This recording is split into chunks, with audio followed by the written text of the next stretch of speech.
Good morning, students, class 7th. Welcome back to your English classes.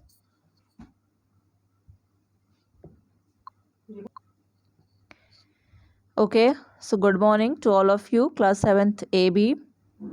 I hope you all are studying well and doing well in your studies. I hope कि बच्चों आप लोगों का exam भी अच्छा हुआ होगा. ठीक है. So let's move further in our course. Today we are going to start a new chapter from the book of English literature and that is chapter number 8. ठीक है बच्चों, तो हम लोग लेसन नंबर 8 पढ़ने वाले हैं इंग्लिश लिटरेचर में. और लेसन नंबर 8 का नेम क्या है? Olympic games. ठीक है ना. जैसे कि अभी आप लोग अभी न्यूज़ अपडेट हो रहा होगा, आप लोग देख रहे होगे अभी रिसेंट में क्या चल रहा है, कौन सा ओलंपिक्स चल रहा है. तो जापान कंडक्ट करवा रहा है इस बार का ओलंपिक गेम. मतलब इस बार का क्या 2020 का कंडक्ट करवा रहा है. वो तो कोरोना की वजह से नहीं हो पाया था. 2020 में ही होना था लेकिन नहीं हो पाया था, तो अभी 2021 में हो रहा है. लेकिन ये ओलंपिक गेम्स 2020 ही है. ठीक है. तो टोक्यो ओलंपिक्स के बारे में आई होप कि बहुत बच्चे अपडेटेड होंगे. बहुत बच्चे तो स्पोर्ट्स में, हमारे स्कूल में भी बहुत अच्छे से स्पोर्ट्स को ऑर्गेनाइज़ किया जाता है और बहुत बच्चों का इंटरेस्ट होता है स्पोर्ट्स में, बॉयज़ एंड गर्ल्स बोथ. तो ओलंपिक गेम्स के बारे में आप लोगों ने सुना होगा. ये हम विश्व में जो वर्ल्ड है, हमारा वर्ल्ड में सबसे टॉप मोस्ट लेवल पे जो गेम्स के लिए कंपटीशन कंडक्ट करवाया जाता है वो होता है ओलंपिक गेम्स. इसमें हर एक अलग अलग गेम्स के जो अलग अलग गेम्स होते हैं उनको और जो अलग अलग पार्टिसिपेंट्स होते हैं, अलग अलग गेम्स को खेलने वाले अलग अलग प्लेयर्स जो होते हैं, उन सबको पार्टिसिपेट करने का मौका दिया जाता है फ्रॉम द डिफरेंट कंट्रीज़. और फिर वो लोग वहाँ पे मेडल जीतते हैं, जैसे कि गोल्ड हो गया, सिल्वर हो गया, ब्रॉन्ज हो गया. ठीक है. तो ओलंपिक गेम्स में जो प्लेयर खेलने जा रहा है वही अपने आप में बहुत बड़ी बात है, क्योंकि ओलंपिक गेम्स में खेलने के लिए सबको मौका नहीं मिलता है. बहुत ज़्यादा जो एक्सट्रीम जिन्होंने मेहनत की हुई है, जिन प्लेयर्स ने, उनको ओलंपिक गेम्स में खेलने को मिलता है. तो हम लोग पढ़ने वाले about Olympic games in lesson number 8. Okay, so let's start. क्या लिखा है बच्चों? The Olympic games are an international event held for the celebration of the sports community. Read and find out more about them. तो Olympic games क्या है? International event है. International मतलब ये अंतर्राष्ट्रीय. अंतर्राष्ट्रीय मतलब कई देश मिलकर के करते हैं. ठीक है. मतलब उसमें कई सारे देश पार्टिसिपेट करेंगे, कई सारे नेशंस को उसमें पार्टिसिपेशन मिलेगा. और क्या होगा? सेलिब्रेशन होगा स्पोर्ट्स कम्युनिटी का. मतलब स्पोर्ट्स कम्युनिटी की क्या अहमियत है वो हम लोगों को ओलंपिक गेम्स से पता चलती है. Read and find out more about them. तो यहाँ पे हम लोग पढ़ेंगे और जानेंगे ज़्यादा से ज़्यादा इन सारी चीज़ों के बारे में.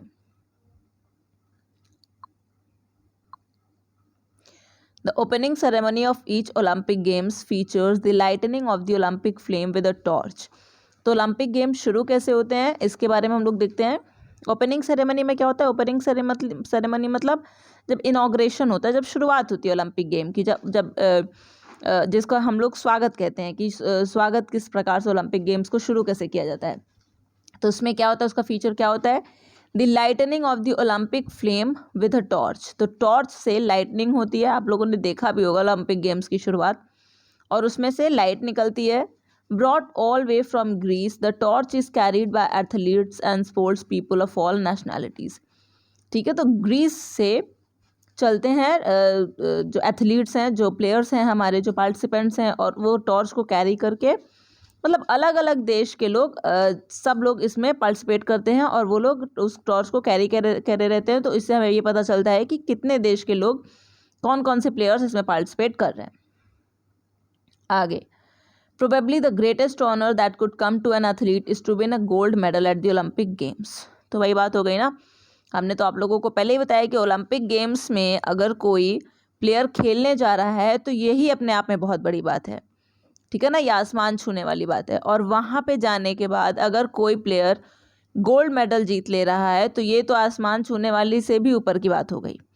तो यहाँ पे क्या लिखा है? Probably the greatest honour that could come to an athlete. मतलब किसी भी खिलाड़ी की ज़िंदगी में, किसी भी खिलाड़ी के जीवन में, उसके लिए सबसे ज़्यादा खूबसूरत पल क्या हो सकता है? उसके लिए सबसे ज़्यादा इज्जत, रिस्पेक्ट की बात क्या हो सकती है? कि वो ओलंपिक गेम्स में गोल्ड मेडल जीते. ठीक है. गोल्ड मेडल तो जीते ही जीते, लेकिन उसके अलावा अगर सिल्वर और ब्रॉन्ज भी जीत लेता है तो वो भी अपने आप में बहुत बड़ी बात है, ठीक है ना। और अभी रिसेंट में जो टोक्यो ओलंपिक्स हो रहा है 2020, उसमें आप लोगों ने देखा होगा कि हमारे देश की जो मीराबाई चानू है उन्होंने सिल्वर मेडल जीता है अभी, ठीक है ना, 49 kg वेट लिफ्टिंग में। तो इन सारी चीज़ों के साथ आई होप कि आप लोग अपडेटेड हो गए, और नहीं हो तो आज जा कर के यूट्यूब पे चाहे गूगल पे आप लोग सर्च करके उनके बारे में देखो, समझो, पढ़ो और ओलंपिक गेम्स के बारे में जानो। आगे पढ़ेंगे हम लोग। But do you know the idea of holding Olympic games is more than 2500 years old. तो क्या बच्चों आप ये जानते हो कि आज जो ओलंपिक गेम हो रहा है ये आज शुरुआत नहीं हुई है इसकी, ये कितने साल पुराना है, ये 2500 साल पुराना है, 2500 ईयर्स ओल्ड। मतलब आप समझ सकते हो कि कब से ओलंपिक गेम्स होते आ रहा है। देखिए, the first known Olympic games took place in Olympia in Greece. तो ग्रीस में सबसे पहले ओलंपिक गेम हुआ था ओलंपिया में इन 776 BC। अब BC में ये हुआ था, AD की भी बात नहीं हो रही है, मतलब बिफोर क्राइस्ट की बात हो रही है। They were held every 4 years for more than 1000 years। तो अभी भी क्या होता है कि ओलंपिक गेम्स हर 4 साल के बाद ही होता है। वही रूल्स और रेगुलेशंस को अभी भी फॉलो किया जा रहा है, कुछ अमेंडमेंट्स भले ही हुए होंगे। तो यहाँ पे ये बताया जा रहा है कि 1000 सालों तक कम से कम क्या हुआ, ग्रीस में इन खेलों को, ओलंपिक गेम्स को 4 years के बाद इसको कंडक्ट करवाया जा रहा था, इसको आयोजित करवाया जा रहा था। फिर क्या लिखा है, the ancient Greeks considered these games so important that they measured time by the interval between them. तो जो एंशियंट ग्रीक्स थे, मतलब ग्रीक्स में पहले जो लोग रहा करते थे, वो लोग इस गेम्स को इतना इम्पोर्टेंट समझते थे कि वो लोग क्या काम करते थे, अपने टाइम को वो मेजर करते थे इंटरवल बिटवीन देम। मतलब उन लोग टाइम का मेजरमेंट किस तरीके से करते थे कि 4 years पे ओलंपिक गेम्स आएगा तो उस 4 years को लेकर के वो लोग अपने टाइम का मेजरमेंट करते थे। जैसा कि आगे देखो लिखा हुआ है, the 4 years were called an olympiad. तो 4 years को हम लोग मतलब ग्रीस के लोग ओलंपियाड बोलते थे।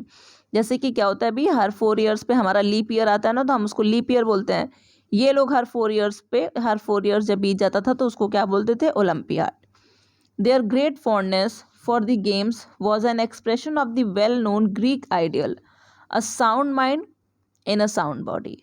तो क्या रहेगा, their great fondness for the games। इतना ज़्यादा क्यों इन लोगों का इंटरेस्ट था, ग्रीस के लोगों का इतना ज़्यादा इंटरेस्ट क्यों था गेम्स में, क्योंकि वहाँ पे कोई एक ग्रीक की जो आइडियोलॉजी है, ग्रीक की जो सोचने का जो तरीका है, उसमें क्या है कि वो लोग क्या एक्सप्रेस करते हैं। जो ग्रीक बहुत सारे फिलोसफर्स भी हुए हैं, जैसे कि आप लोग जानते हो प्लेटो हो गए, ठीक है ना, SST में पढ़े होंगे, प्लेटो हो गए हमारे, और कौन था उनके, वो सोक्रेटिस, ठीक है, सोक्रेटिस हो गए, प्लेटो हो गए। फिर उसके बाद आपको अलेक्जेंडर से कौन पढ़ा, अलेक्जेंडर जो थे वो किससे पढ़े थे, वो हो गए। तो जो मेन जो ग्रीक फिलोसोफर्स हैं, उन्होंने क्या बोला, उन्होंने क्या एक्सप्रेशन दिया, उन्होंने कहा a sound mind in a sound body. ठीक है, उन्होंने कहा कि एक जो हमारा स्वस्थ दिमाग है वो स्वस्थ शरीर में वास करता है। ठीक है, तो स्वस्थ शरीर कब रहेगा, जब हम अपने आप को फिट रखेंगे, एक्सरसाइज करेंगे, योगा करेंगे, ठीक है, और हम लोग various other types of games को हम लोग खेलेंगे, तो हमारा क्या हो जाएगा, हमारा बॉडी क्या होगा, फिट होगा, हमारा बॉडी बिल्कुल फाइन होगा। और जब हमारा बॉडी फिट एंड फाइन होगा तो हमारा माइंड भी क्या हो जाएगा, फिट एंड फाइन। तो यहाँ पे जैसे कि ग्रीक आइडियल्स हैं, ग्रीक फिलोसफर्स ने क्या बोला, a sound mind in a sound body, मतलब एक स्वस्थ शरीर में ही एक स्वस्थ मस्तिष्क का विकास होता है। फिर क्या लिखा है, they formerly believed that a strong and healthy body was absolutely essential to have a strong mind. तो भाई ग्रीक आइडियोलॉजी क्या बोलती है, उन लोगों का क्या भरोसा था, यही भरोसा है, इस चीज़ पर उन लोगों का भरोसा है कि एक स्ट्रॉन्ग और हेल्दी बॉडी जब तक नहीं होगी, जब तक एक वेल बैलेंस्ड डाइट खाने वाला बंदा जब तक नहीं होगा, जब तक वो कायदे से भोजन नहीं करेगा, हेल्दी नहीं होगा, स्ट्रॉन्ग नहीं होगा, तब तक उसका माइंड भी स्ट्रॉन्ग नहीं हो सकता है। तो स्ट्रॉन्ग माइंड के लिए हमें ज़रूरी है कि हम अपने शरीर को क्या करें, अपने बॉडी को हम बिल्कुल स्ट्रॉन्ग एंड हेल्दी बनाएं. That was why they did not allow anything to interfere with the holding of the games. इसीलिए ग्रीस से ही ओलंपिक शुरू हुआ और आप देख सकते हो कि उन लोगों की यही आइडियोलॉजी की वजह से वो कभी भी ओलंपिक गेम्स में किसी को भी इंटरफेयर नहीं करने दिया ग्रीस के लोगों ने. क्योंकि कभी अगर कोई ऐसा बोलता है कि ओलंपिक गेम्स को कभी भी अगर बात करे होंगे कि बंद करने वगैरह की, तो इन लोगों ने कभी बंद नहीं किया. अब आप समझ सकते हो ओलंपिक गेम्स 2500 ईयर्स ओल्ड है. चलो, if a war happen to be going on the war was stopped. देखिए कितना इंपॉर्टेंस दिया ग्रीस ने ओलंपिक गेम्स को, कि अगर युद्ध हो रहा होगा, आप सबसे भारी चीज़ तो अगर किसी देश में युद्ध है, आपातकाल है, ठीक है, अगर वॉर है, किसी दूसरे कंट्री के साथ में वॉर चल रही है, तो सबसे मेन तो उस कंट्री के लिए वॉर लड़ना हो जाएगा.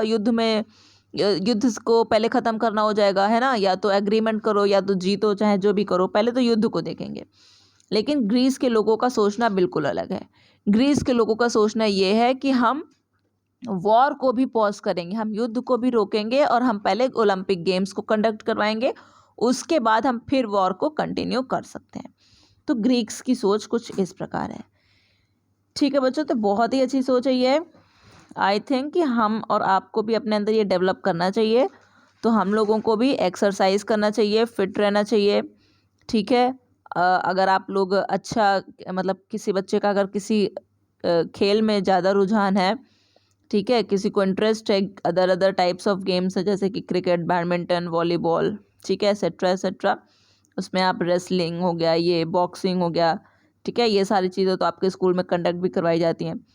तो आप लोग उस चीज़ को छोड़िएगा मत, अपने हॉबी को फॉलो करिए. और वो हॉबी के साथ साथ देख सकते हो आप गेम्स का कितना ज़्यादा पॉजिटिव इफेक्ट होता है हमारी बॉडी पे. अब ग्रीक आइडियोलॉजी से आप समझ सकते हो. तो ओलंपिक गेम्स की कहानी ये है. हम लोगों ने इतना पढ़ लिया इस क्लास में, ठीक है, बाकी हम लोग पढ़ेंगे नेक्स्ट क्लास में. Okay class, thank you.